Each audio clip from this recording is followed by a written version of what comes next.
I will show you how you can start generating clients from Facebook ads today. So the first thing you want to ask yourself is, should you use Facebook ads in the first place? And the answer is yes, except if you have a very, very specific ideal customer that represents a very small percentage of the population, like you're targeting, for example, oil and gas companies, jet businesses, etc. In that case, Facebook ads are not the best option for you. You can instead try email marketing or even LinkedIn ads. They would perform way better. Now, after you know that, let's talk about the Facebook ads manager structure. So the Facebook ads manager structure is broken down into 3 layers. The first layer is the campaigns, where you create the objective of your marketing campaign.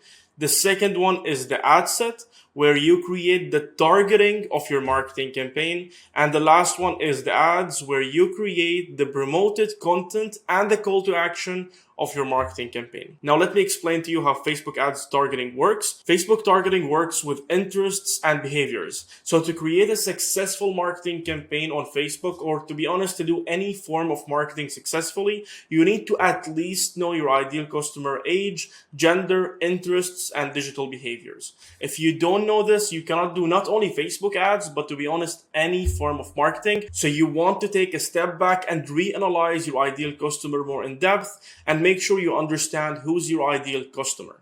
Now, after you do that and answer these questions about your ideal customer, you must know that there are 2 rules you must follow with Facebook ads. The first one is that you cannot launch any campaign with no targeting at all. Like, don't even try it. It will be too broad and it won't generate good results for you.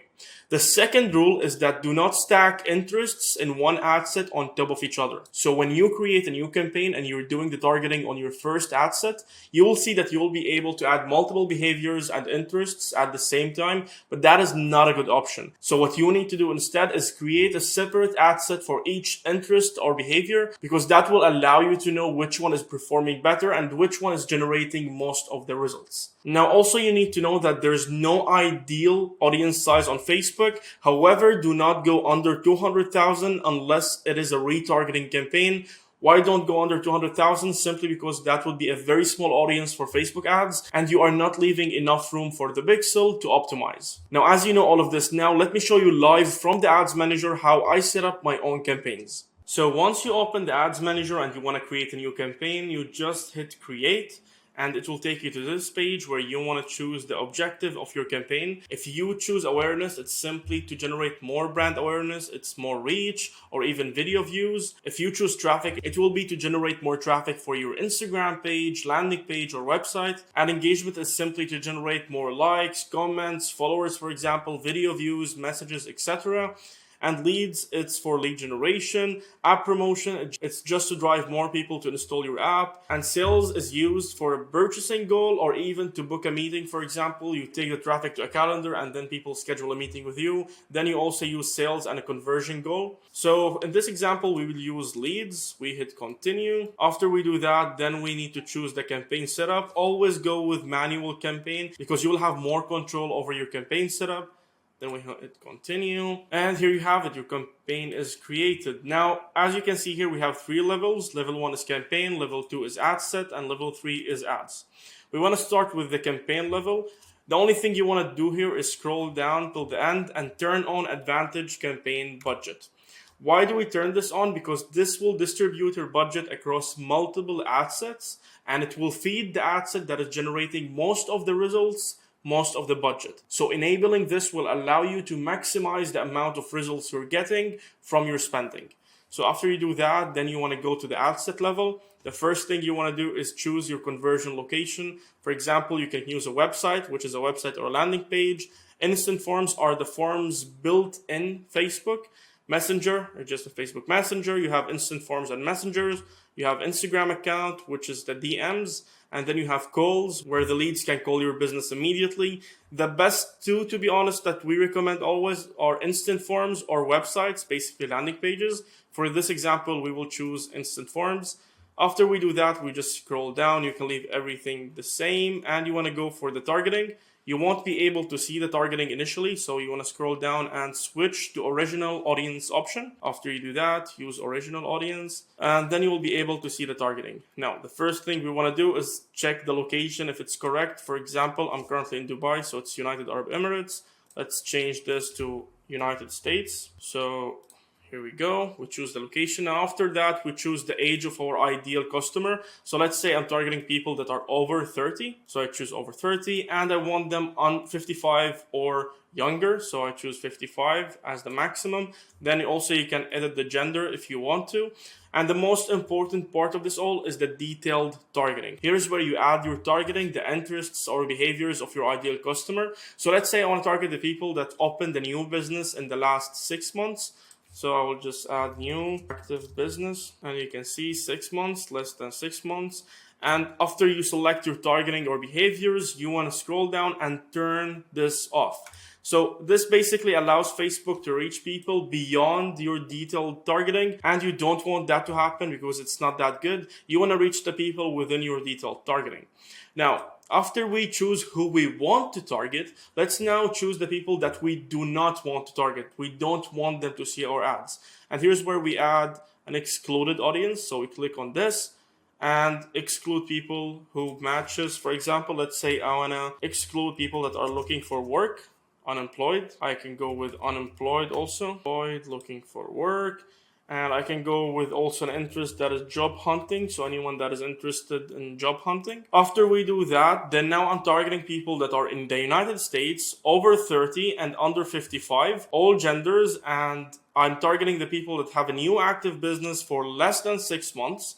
And I excluded anyone that is unemployed looking for work or is interested in job hunting. And I also didn't allow Facebook to reach people that are beyond this detailed targeting. Now, after you do that, you want to scroll down to Advantage Plus Placements and click Edit, click Manual Placements, and just click on Devices, all devices, and turn off Unselect Desktop, because most people view Instagram and Facebook from their phones, so we don't want to show our ads on their desktops. And now the ad set is ready. The targeting is on point now. You fixed your placements. You ensured the location is correct. You chose your conversion location. So now you can go to the ad level and finalize that. On the ad level, first thing, you choose your Instagram account that you want to use to promote. Then you can choose the image or video you want to add, as basically this is the promoted content. The primary text is the ad description. So let me show you where it will appear. It will appear on Facebook. On Instagram, it will appear down here. On Facebook, it will appear up here. Headline, this is only on Facebook. So for example, let's type here. It will appear above the call to action. Description, also only on Facebook. Let me show you where it will appear. It will appear also under the headline. Same thing, only on Facebook. Then you can choose the call to action. For us and our clients, most of the times we use learn more, as basically we want people to learn more about what we're offering. And then we scroll down to the destination, which shows instant forms. So let me show you how you can set up your instant form. You click on create a form. We change the name. Let's say this is test. And you have 3 form types. You have more volume, higher intent, rich creative. For higher intent, what basically happens, it's that it enables you to add a review screen at the end. So after someone leaves their information, they will go to this page before they can submit their information, where they can review if the information they added is correct. So this is for the higher intent. For the more volume, it simply removes the review screen, so they will directly be able to submit their information. And for rich creative, here you can add more details about your service. For example, how it works, products, social proof, etc. For us, in most scenarios, we use either more volume or higher intent. Let's just choose more volume for now. And after you choose the form type, you go to intro. Here you can add a picture, which will appear here. You want to restate the offer in this image again. After you do that, you scroll down to greetings.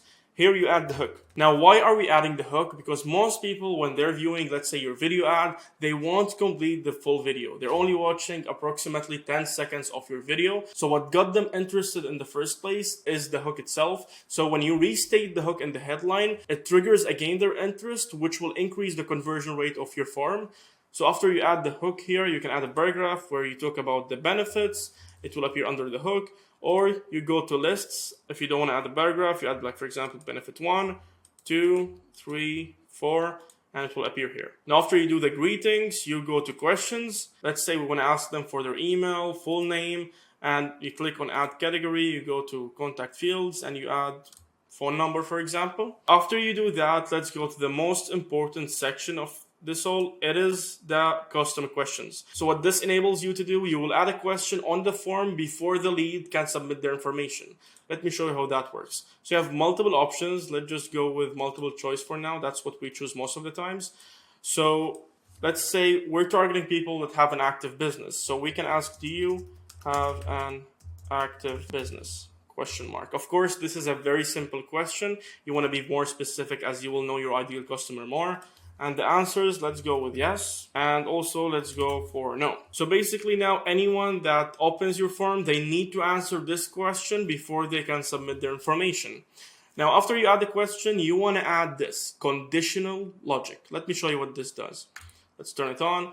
So basically what this allows you to do, it allows you to add scenarios for each answer. So let's say someone answered, yes, I do have an active business. That means they're considered as qualified leads, so they can submit the form. So we go to the next step. We go to submit form, E1, end page for leads. But let's say they answered no, they don't have an active business. Well, in that case, we really don't need their information. We don't want them to submit the form. So we go to choose next step. We select close form. People don't give their information and see an end page for non-leads. So we close the form. So now basically for yes, they can submit the information. For no, they cannot submit the information. Let me show you what they will see. If we go till the end page, so for non-leads, for the people that answered no, that's what they will see. It's end page for non-leads. They will see a message that states, thanks for your interest. Based on your answers, this might not be a good fit for you right now. So Facebook form disqualified that lead immediately, so you don't need to get their information and then try to chase them around to ensure they're qualified. No, they're immediately disqualified and you can move on to a better lead. And for the people that answered yes, I do have an active business, they will see this one. Thanks, you're all set. You can visit our website or exit the form now. Let's say it's this one. You can add E1, as you can see, you go to end page, E1, end for leads, and you can add your website link here, and then you can add, for example, visit our website, and you can see it down here. And then you create the form and you're good to go. So now your campaign level is set, your targeting is set, your ad level is set, your form is set, and you're ready to launch this campaign and start generating results. Now, after finishing the setup on the Ads Manager, there is still one missing piece we didn't talk about, which is the ad creatives, simply the content that you want to promote. The best form of ads that you can create nowadays is short form videos. Why is that? Simply because users nowadays are engaging more with short form videos, and your job as a marketer is to follow what the user is doing right now on the platform. And do not overthink this. It doesn't have to be a high quality production. A simple video that doesn't feel like an ad will be enough and will generate great results for you. Now, even though it doesn't need to be high production, you still need to use the right video ad structure. So I will show you now the exact ad structure that we use for us and our clients. Basically, the best performing ad structure that you can use nowadays. The first section of the ad is the hook, which is the initial 5 seconds of the video. This part is the most important part, not of your ad, but of your whole campaign. If you have a bad hook, your results will be affected negatively, because then your cost per lead will increase, your cost per acquisition will increase, and of course that will reduce the ROI on your marketing campaign. So you need to spend at least 5 hours reviewing competitors' videos and thinking of the first 2 sentences you will say in the video. And I will now give you an example of a hook we used before and explain the structure further. The example is the following: e-com stores owners, increase your revenue by 40%, or don't pay without investing more money in paid ads. So as you can see here, we started with the call out, which is basically our ideal customer. This automatically disqualifies anyone that is not our ideal customer. After that, we say the actual hook, which is increase your revenue by 40%. Then we say the guarantee, which is the risk reversal, and then we say without their fears. If you use the same structure, that would be a good hook. You just need to plug in basically the sentences and you'll be good to go. After you do that, you move to the second section, which is the ad body. This part includes further information about your offer. And after that, we move to section 3, which is restating the hook, the risk reverse, which is the guarantee, and adding a social proof. Here is how it will look like. So if you want to increase your revenue by 40%, guaranteed or your money back, like we did for X company, X companies, this client, and you just show images for your case studies. It's very important to add social proof because it will reduce your cost per lead, and also it will increase your conversion rate from leads to clients, as now people will trust you more because you did this before and they know you did this before. Then at the end of the video, you just add the call to action. An example of that would be, then all you have to do is click learn more to speak to our team now. So now you have a very good hook. Then you're saying more information about your offer. Then you're restating the hook again and saying the guarantee again. And you're telling them by showing them social proof that, hey, we did this before and we generated the great results. And at the end, you're telling them how they can reach you. So I guarantee this structure will generate way better results for you and will reduce your cost per lead. Now, after you film a very good video, you want to make sure you have a good ad description because that also affects your results. So I'll give you now the exact ad description structure that we use for us and our clients. We start again with the call out. We want to call exactly who we're trying to talk to. Then we say the hook. After that, we add more details about the offer. Without, we state the fears here, and then the call to action at the end. So now you have a great setup on the ads manager, you have a great ad video, you have the right ad description, so you are literally ready to start generating results today. But now let's talk about a question that we always get from our clients, which is, should I use instant forms, the built-in forms on Facebook, or external landing pages? Well, this is a very confusing topic for a lot of marketers, but I'll tell you what we found.